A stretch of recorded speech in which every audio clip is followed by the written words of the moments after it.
আসসালামু আলাইকুম ওয়া রাহমাতুল্লাহ। লিটনস লার্নিং স্পার্কে আপনাদের সবাইকে স্বাগত। আজকে আমরা কারক ও বিভক্তির ধারাবাহিক আলোচনায় কর্মকারক, করণকারক, সম্প্রদান কারক, অপাদান কারক নিয়ে কথা বলবো। আর আপনি যদি আমার চ্যানেলটিতে নতুন হয়ে থাকেন অবশ্যই লাল বাটনে ক্লিক করবেন, অর্থাৎ সাবস্ক্রাইব করবেন এবং পাশে থাকা বেল আইকনটি ক্লিক করবেন যাতে সবার প্রথমে আমার ভিডিওটি আপনি দেখতে পারেন। আর সম্পূর্ণ ভিডিও দেখার পরে যদি ভালো লেগে থাকে অবশ্যই লাইক এবং শেয়ার করুন। চলুন কথা না বাড়িয়ে শুরু করা যাক। চলুন আমরা খাতায় চলে যাই। কর্মকারক নিয়ে কথা বলা যাক। যে কর্মকারক জিনিসটা কি? যাকে আশ্রয় করে কর্তা ক্রিয়া সম্পন্ন করে, যাকে আশ্রয় করে কর্তা ক্রিয়া সম্পন্ন করে তাকে আমরা বলবো কর্মকারক। কর্মকারক দুই প্রকার। একটাকে বলা হয় হলো মুখ্য, আর একটাকে বলা হয় গৌণ। গৌণ কর্ম হলো, আর মুখ্য কর্ম জিনিসটা কি, আর গৌণ কর্ম জিনিসটা কি? যে প্রাণীবাচক কোনো কিছু হলে সেটাকে আমরা বলবো গৌণ, আর বস্তুবাচক কোনো জিনিস হলে তাকে আমরা বলবো মুখ্য। যেমন উদাহরণস্বরূপ বলা যায়, বাবা আমাকে একটি কলম কিনে দিয়েছেন। দেখুন তাহলে আর কর্মকারক চিনব কিভাবে? যদি ভার্বকে অর্থাৎ হলো ক্রিয়াকে কি বা কাকে দ্বারা প্রশ্ন করলে যদি উত্তর পাওয়া যায় তাহলে সেটাকে আমরা বলবো কর্মকারক। যেমন আমাকে কাকে দিয়েছেন কিনে, আমাকে দিয়েছেন। কি দিয়েছেন? কলম দিয়েছেন। তাহলে দেখেন কি এবং কাকে দুইটাই দ্বারা প্রশ্ন করলে দুইটারই উত্তর পাওয়া যাচ্ছে। তাই এখানে আমাকেও কর্মকারক, কলমটা হলো কর্মকারক।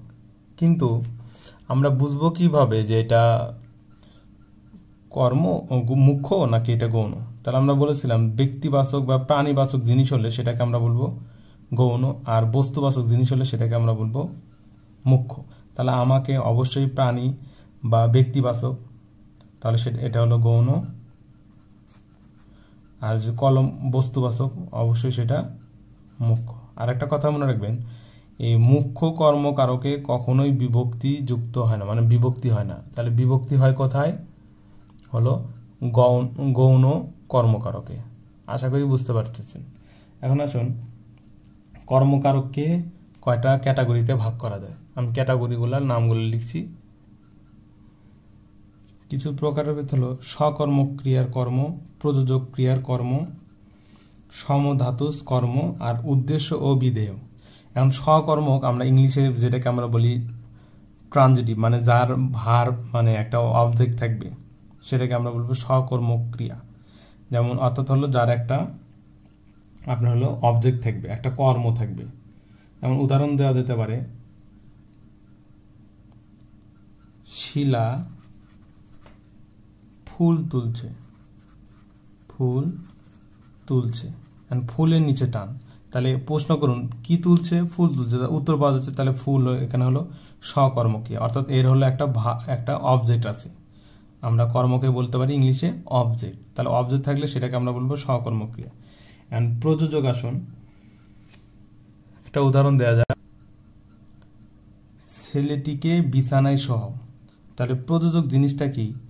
যে মেইন কর্তাকে যখন অন্য কেউ ওই কর্তাকে মেইন কর্তা অন্যকে কর্তার কাজে নিয়োজিত করাকেই বলা হয় প্রযোজক ক্রিয়া। যেমন ছেলেটিকে বিছানায় শোও, ছেলেটা কিন্তু এখানে মেইন কর্তা, কিন্তু ছেলেটি তো নিজে বিছানায় শুবে না, কাউকে দ্বারা শোয়ানো হবে, হতে পারে মা, হতে পারে বাবা।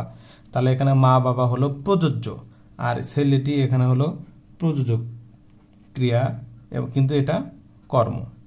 আশা করি বুঝতে পারছেন যে প্রযোজক ক্রিয়া কর্ম। এখন আসুন সমধাতুস ক্রিয়া কর্ম। দেখুন আর কত খেলা খেলবে। দেখুন এখানেও খেলা, এখনো খেলার কোনো বিষয় আছে। আর কত খেলা খেলবে? খুব এক ঘুম ঘুমিয়েছি, তাহলে ঘুম আবার ঘুমিয়েছি, এরকম সেগুলোকে আমরা বলি সমধাতুস কর্ম। অর্থাৎ ইংলিশে আমরা সেটাকে বলি কগনেট অবজেক্ট, যে যার ভার্ব এবং অবজেক্ট যে থাকবে তার অনুরূপ কিছু ক্রিয়া করবে, অনুরূপ কিছু ক্রিয়ার অবজেক্ট থাকবে। যেমন সে গান গাইবে, তাহলে গান কিন্তু গাইবে, তাহলে গানও যা গাইবেও তা, একই জিনিস। তাহলে খেলাও যা খেলবেও তা। তাহলে এরকম এই খেলাকে আমরা তখন বলবো সমধাতুজ কর্ম। আর উদ্দেশ্য আর বিধেয়ে উদাহরণ দেওয়া যাক। যেমন দুধকে মোরা দুগ্ধ বলি। তাহলে এখন এখানে দেখুন কোনটাকে আমরা উদ্দেশ্য বলবো আর কোনটাকে আমরা বিধেয় বলবো। এখানে দ্বিকর্ম, মানে এটা একটা কর্ম, এটা একটা কর্ম, দুইটা কর্মের মধ্যে যে যার আপেক্ষিক কর্মটিকে, এর মধ্যে যে আপেক্ষিক বা অপেক্ষাকৃত যে কর্মটি সেটাকে আমরা বলবো বিধেয়, আর প্রধান যে কর্মটি সেটাকে আমরা বলবো উদ্দেশ্য। তাহলে এখানে দুধকে কিন্তু আমরা অন্য কিছু নামে ডাকছি।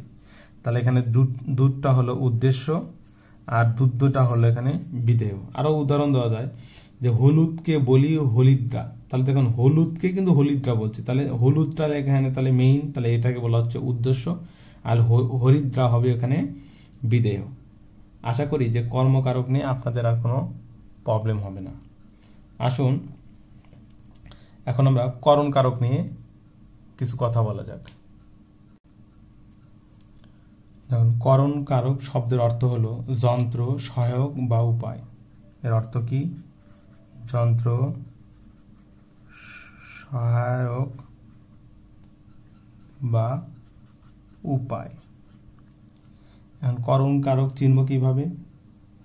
ভার্বকে অর্থাৎ ক্রিয়াপদকে যদি কিসের দ্বারা, কি উপায়ে প্রশ্ন করলে যদি উত্তর পাওয়া যায় তাহলে সেটাকে আমরা বলবো করণ কারক। তাহলে কি? কিসের দ্বারা, কি উপায়ে প্রশ্ন করলে যদি উত্তর পাওয়া যায় তাহলে সেটাকে আমরা বলবো করণ কারক। এখন উত্তর একটা মানে উদাহরণ দেওয়া যাক কিছু কয়টা। যে ছাত্ররা বল খেলে।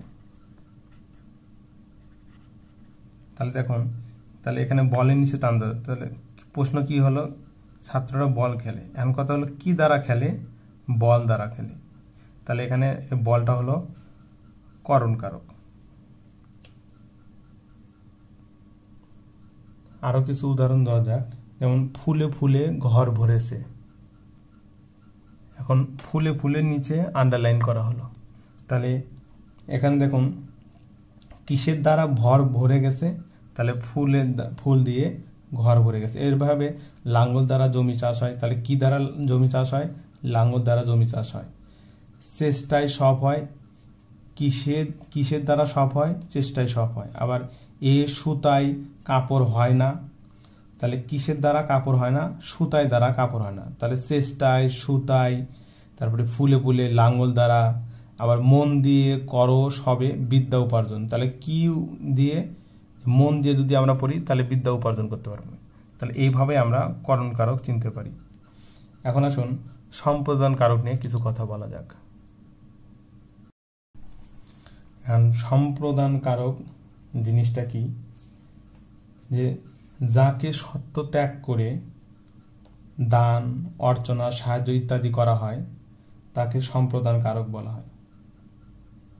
আর এখানে বস্তু কিন্তু কখনোই সম্প্রদান কারক হয় না, সবসময় ব্যক্তি সম্প্রদান কারক হয়। আবার অনেক বৈয়াকরণবিদ বলেন যে সম্প্রদান কারক আসলে মানে কারক ও বিভক্তির কোনো অংশ নয়, এটাকে কর্মকারক দ্বারাই সম্প্রদান কারক সুন্দরভাবে সম্পাদন করা যায়। যাই হোক, তাহলে সম্প্রদান কারক আমরা কিভাবে চিনব? যে কি থাকবে? একটা শর্ত থাকবে। সম্প্রদান কারক হবে শর্ত।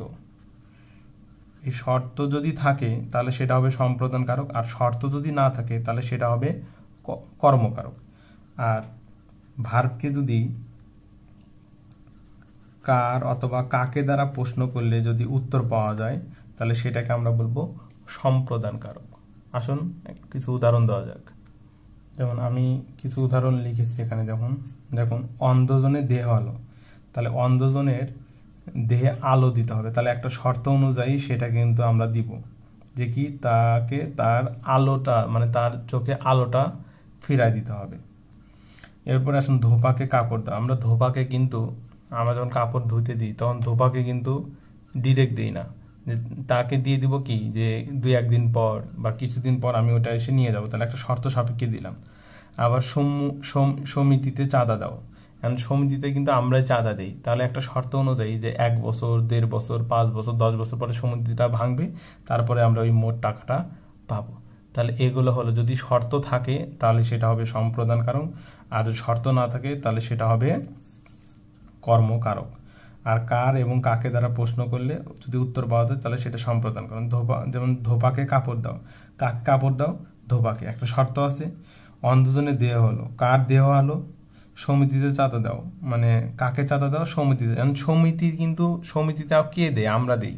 তাহলে মনে রাখবেন সম্প্রদান কারক কিন্তু ব্যক্তিবাচকের ঘটনায় সম্প্রদান কারক হয়, বস্তুবাচক ঘটনায় সম্প্রদান কারক হয় না। আসুন এবার আমরা অপাদান কারক সম্পর্কে কিছু কথা বলি। তাহলে দেখুন, অপাদান কারক চিনব কিভাবে? যা থেকে কোনো কিছু বিচ্যুতি ঘটে, গৃহীত হয়, বা জাত, বিরত, আরম্ভ, দূরীভূত, রক্ষিত হয়, এবং যা দেখে কেউ ভয় বা ভীতি হয়, তাহলে সেটাকে আমরা বলবো অপাদান কারক। তাহলে একটা বাক্যের ভিতর যদি ভয় থাকে, ভীতি থাকে, রক্ষিত থাকে, দূরীভূত থাকে, এগুলো যদি একটা বাক্যে থাকে তাহলে সেগুলো হবে হলো অপাদান কারক। তাহলে কি থাকবে বাক্যের ভিতর? যদি ভয় থাকে, আবার কোথায় থেকে তৈরি হলো, কোথায় থেকে, গৃহীত, জাত ইত্যাদি যদি থাকে তাহলে সেগুলো আমরা বুঝবো হলো অপাদান কারক। আসুন কিছু উদাহরণ দেওয়া যাক। দেখুন আমি কিছু উদাহরণ দিয়েছি। যে টাকায় টাকা হয়, দেখুন টাকা থেকে কিন্তু টাকার তৈরি, তাহলে কোনো একটা জায়গা থেকে কিন্তু তৈরি হয়েছে, মানে থেকে, কোথায় থেকে টাকা হয়, তাহলে টাকায় থেকে টাকা হয়। বাবাকে বড্ড ভয় পায়, তাহলে এখানে ভয় কথার আছে, তাই এখানে বাবাটা হলো আপনার হলো অপাদান কারক। আবার বিপদ থেকে রক্ষা করো, তাহলে বিপদ, ভয়, বিপদ এগুলো থাকলেও সেগুলো হবে অপাদান কারক। আবার বোটা আগলা ফল গাছে থাকে না, তাহলে কোথায় থাকে না মানে কোথায় থেকে এগুলো পরে একটা জায়গায় থেকে কিন্তু ওটা চলে আসছে। তাহলে বোটা আগলা, এটাকে যদি আন্ডারলাইন করা হয় তাহলে ওই বোটা আগলা ফল গাছে থাকে না, মানে ওখান থেকে বিচ্যুতি ঘটেছে। তাহলে বিচ্যুতি, গৃহীত, জাত, বিরত এগুলো থাকলে সেটা আমরা বুঝবো হলো অপাদান কারক। আশা করি যে কর্মকারক, করণকারক, সম্প্রদান কারক এবং অপাদান কারক নিয়ে আপনাদের আর কোনো প্রবলেম হবে না। এখন আসুন এখানে যদি আমরা একটি বিভক্তি নির্ণয় করি, যেমন টাকায় শেষে আছে অন্তস্থ অ, তাহলে শেষে যদি অন্তস্থ অ থাকে সেটা কিন্তু সপ্তমী বিভক্তি। এখন সপ্তমী বিভক্তির আমরা উদাহরণ, মানে সপ্তমী বিভক্তি চিনব কিভাবে? যে এক বচনে ছিল অ, এ, অতে, এতে, তাহলে এর ভিতরে অন্তস্থ জ আছে। আবার এটা কি দেখেন, এটা কোন বিভক্তি? কে, রে, এরে, এটা থাকলে দ্বিতীয় বিভক্তি। বিপদ, এখানে বিপদ থেকে, তাহলে হইতে থেকেছে হবে পঞ্চমী বিভক্তি।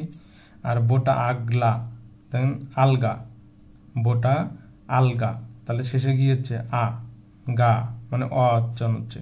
তাহলে অ যদি উচ্চারণ হয় তাহলে এটা কিন্তু শূন্য বিভক্তি।